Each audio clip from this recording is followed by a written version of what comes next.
মহোদয়ে আমাৰ চিচিএম ছাৰক এই মেমৰেণ্ডামখন প্ৰদান কৰিবৰ বাবে মই অনুৰোধ জনাইছোঁ আৰু ছাৰক আগবাঢ়ি আহিবৰ বাবে মই অনুৰোধ জনাইছোঁ।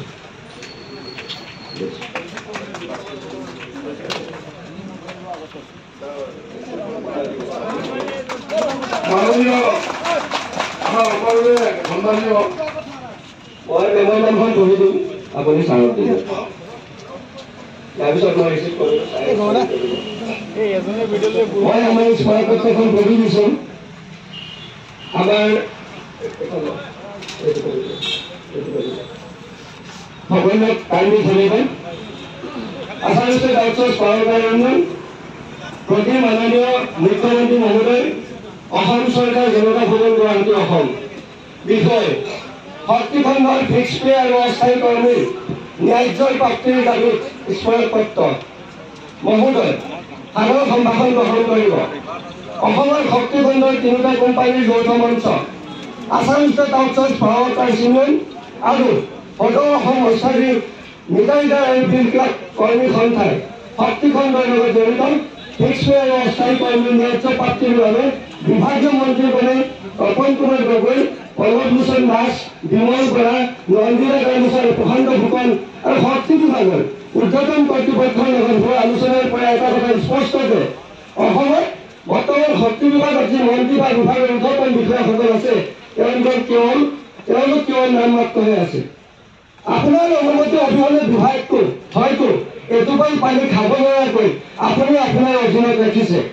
এইটো আমি আলোচনাৰ কালত জানিব পাৰি অতিশয় আনন্দিত হৈছোঁ আৰু অনুভৱ কৰিছোঁ সঁচাকৈ এজন প্ৰভাৱশালী মন্ত্ৰীয়ে অসমৰ সকলো বিভাগক হাতৰ মুঠিত ৰাখি সুচাৰুৰূপে পৰিচালনা কৰিছে। সেইবাবে এই বিভাগত কৰ্মৰত কেৱল মাত্ৰ নামত জীয়াই থাকি পৰিয়াল পোহপাল দি থকা ফিক্স পে আৰু অস্থায়ী কৰ্মচাৰীসকলৰ হৈ আসাম ষ্টেট আউটচৰ্চ পাৱাৰ ইউনিয়নে 2022 বৰ্ষৰ পৰা 2024 বৰ্ষলৈকে 18 বাৰকৈ আপোনাক আনুষ্ঠানিক মাধ্যমেৰে আলোচনা বিচাৰি পত্ৰ প্ৰেৰণ কৰিব। সেইবোৰ নিশ্চয় আপোনাৰ কাৰ্যালয়ৰ কোনোবা যাবৰ পেলোৱা স্থানত আপুনি সযতনে ৰাখিছে।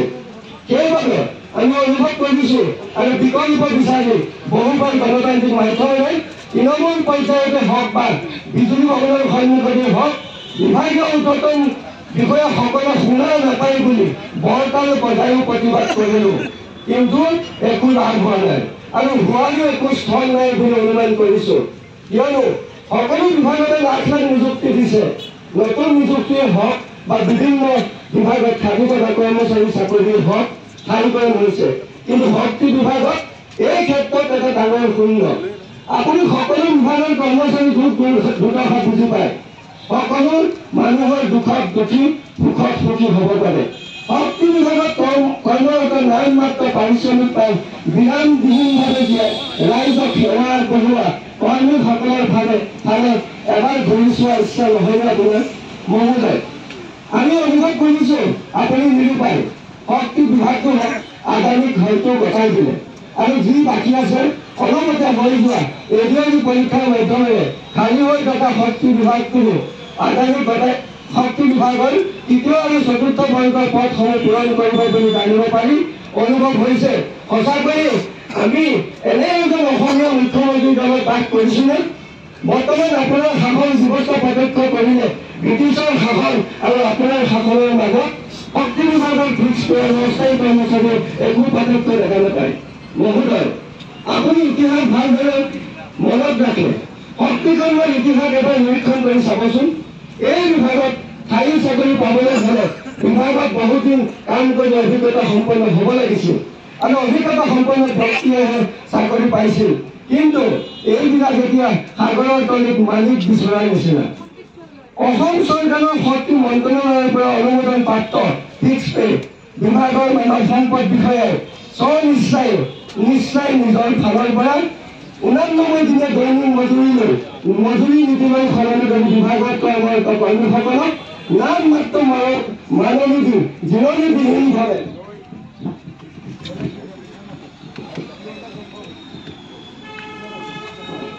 কামত ব্যৱহাৰ কৰিছে।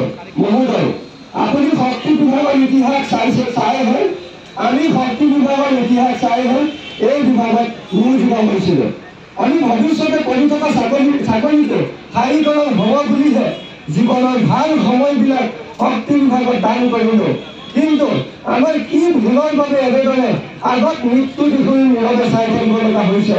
মহোদয়, আপুনি অসমৰ সৰ্বকালৰ সৰ্বশ্ৰেষ্ঠ মুখ্যমন্ত্ৰী হিচাপে অসম আৰু অসমীয়াৰ শিক্ষা, সাংস্কৃতিক, সামাজিক, অৰ্থনৈতিক আৰু ৰাজনৈতিকভাৱে উত্তৰ পূৰ্বৰ সাত ভৰিক এক কৰাৰ চেষ্টাৰ লগতে অসমক ভাৰতৰ 10খন ৰাজ্যৰ ভিতৰত অসম মাতৃক যি সৰ্বোচ্চ স্থান দিয়াৰ সপোন দেখিছে, তাৰ সমাধি হোৱাৰ সপোন আমিও খিলঞ্জীয়া অসমীয়াৰ সুযোগ্য সন্তান হিচাপে অংশীদাৰ হ'ব বিচাৰোঁ। বৰ্তমান অসময়ত বিকশিত অসমত বাস কৰা পদপথৰ বেপাৰীৰ পৰা আদানীলৈকে সকলোকে দেখা পায়। দেখা নাপায় কেৱল শক্তি বিভাগত কাম কৰা কৰ্মীসকল আছে। সেয়ে বিকশিত অসমৰ আৱৰ্জনা স্বৰূপ এই কৰ্মীসকলে প্ৰাপ্য অধিকাৰৰ বাবে যোৱা ইংৰাজী 24 তাৰিখ সোমবাৰৰ পৰা দিনৰ 11 বজাৰ পৰা 27 ফেব্ৰুৱাৰী 2025 তাৰিখ বৃহস্পতিবাৰৰ দিনৰ 11 বজালৈকে গুৱাহাটী 6 মাইল স্থিত শোচনৰ আন্দোলনস্থলীত গণতান্ত্ৰিক মাধ্যমেৰে 72 অৱস্থান কাৰ্যসূচী সফল সামৰণিৰ অন্তত শক্তিখণ্ডৰ 3টা কোম্পানীৰ যৌথ মঞ্চ, আসাম ষ্টেট আউটচোৰ্চ পাৱাৰ ইউনিয়ন আৰু সদৌ অসম অস্থায়ী বিপ্লৱ মিটাৰৰ সন্থাৰ কৰ্মী সন্থাই জনোৱা দাবীসমূহ তলত উল্লেখ কৰা হ'ল। 1. দাবীসমূহ হ'ল শক্তিখণ্ডৰ কৰ্মীৰ চাকৰি নিয়োগীকৰণ কৰক। নিয়োগীকৰণ নোহোৱা পৰ্যন্ত সমকামৰ সমমজুৰি দিয়াৰ ব্যৱস্থা কৰক। 89 দিনীয়া দৈনিক মজুৰি নীতি শীঘ্ৰে বাতিল কৰক। শক্তিখণ্ডৰ কৰ্মী আৰু অস্থায়ী কৰ্মীসকলৰ জীৱন জীৱিকা সুৰক্ষিত নোহোৱা পৰ্যন্ত অন্য পদ্ধতিৰে নতুন নিযুক্তি দিয়া বন্ধ কৰক। অসম চৰকাৰৰ শক্তি মন্ত্ৰালয়ৰ পৰা অনুমোদন প্ৰাপ্ত 5233 জন কৰ্মীৰ প্ৰকৃত তালিকা শীঘ্ৰে প্ৰকাশ কৰক। উল্লেখিত দাবীসমূহ যদি মানি নলয় তেন্তে ভৱিষ্যত দিনত শক্তিখণ্ডত কৰ্মৰত ফিক্স পে আৰু অস্থায়ী কৰ্মীৰ জীৱন জীৱিকা সুৰক্ষিত কৰাৰ স্বাৰ্থত গণতান্ত্ৰিক মাধ্যমেৰে ভয়াৱহ আন্দোলন গঢ়ি তোলা হ'ব। তাৰ বাবে সন্থা জগৰীয়া নহ'ব। লগতে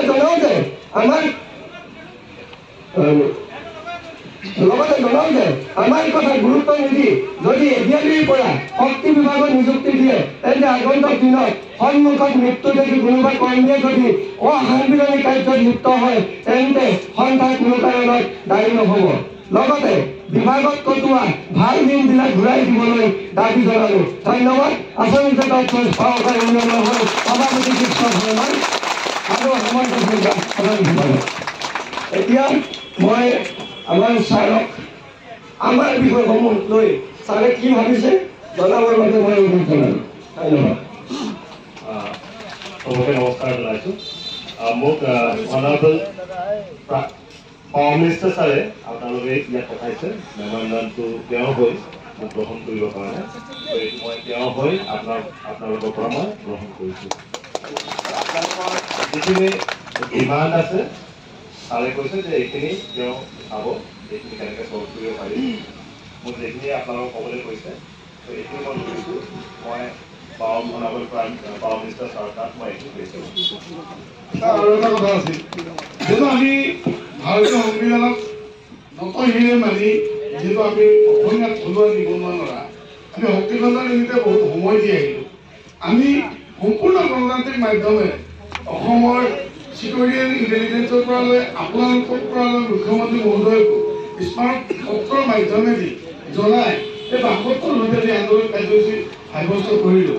সেই বাকখনত আমাৰ সংমণ্ডল আৰু যি চাৰ্কুল কাৰ্যালয়বিলাকৰ পৰা যে আমাক টাৰ্মিনেশ্যনৰ যি ব্লেম আৰু ধমকি আহি আছে, এপিডিচিএলে ভাৰতীয় সংবিধানৰ নাগৰিক আইন বা শ্ৰম আইনটোক নামানে নেকি? সেইখিনি মই আপোনাৰ পৰা আমি ভাৰতীয় সংবিধানৰ আওতাত এপিডিচিএলে শ্ৰমিকৰ একো নিদিয়ে। যদি দিয়ে তেতিয়াহ'লে স্মাৰক পত্ৰ দি দিলোঁ। আমি বিভাগীয় কৰ্তৃপক্ষক ঊৰ্ধ্বতন কৰ্তৃপক্ষক আমি প্ৰায় 14 দিন আগত জনোৱাৰ পিছত সম্পূৰ্ণ আজি 72 ঘণ্টা ইয়াত বহিছোঁ। প্ৰশাসনৰ সন্মুখত আমাৰ ৰেচপেক্টেবল ছাৰহঁতেও আমাক দেখি আছে।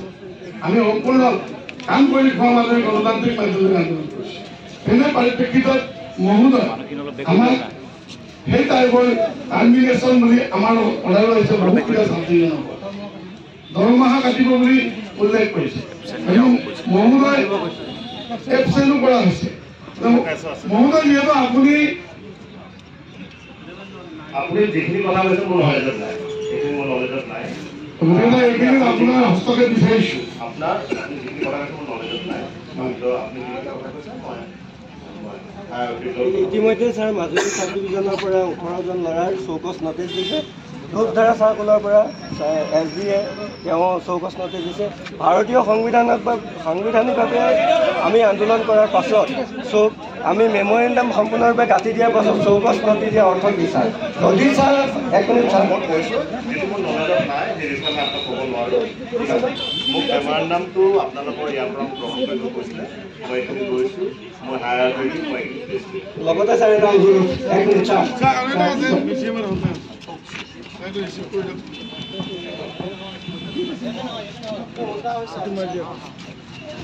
লগতে আমাৰ ছাৰসকলৰ প্ৰতি এটা অনুৰোধ, আমাৰ যিসমূহ মেমৰেণ্ডাম আছে আমি আপোনালোকক বহুত মেমৰেণ্ডাম দিছোঁ, মুখ্যমন্ত্ৰীক দিছোঁ, শক্তিমন্ত্ৰীক দিছোঁ, কিন্তু আমাৰ অনুমান হয় যে আমাৰ মেমৰেণ্ডামসমূহ পঢ়ে নে নপঢ়ে নে ক'ৰবাত ডাষ্টবিনত পৰি থাকে, এনেকুৱা অনুভৱ হয়।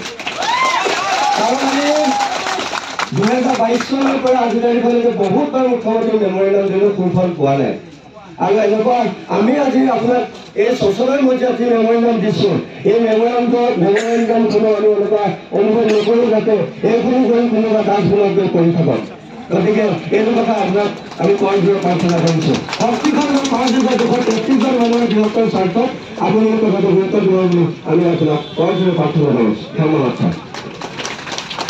আৰু আচলতে তথ্য সহকালীনৰ সমূহ কৰ্মকৰ্তাক জনাওঁ যে যিহেতু আমি ভাৰতীয় সংবিধানৰ নীতি আদৰ্শ মানত আগতে যি 72 আন্দোলনৰ 5 মিনিটত আমি ৰাষ্ট্ৰীয় সংগীতৰ কাৰ্যসূচী আৰম্ভ কৰিছিলোঁ। আজি আমি অন্তত ৰাষ্ট্ৰীয় সংগীতৰ সমাপন কৰিম। পুনৰ মই নিজৰ স্থানত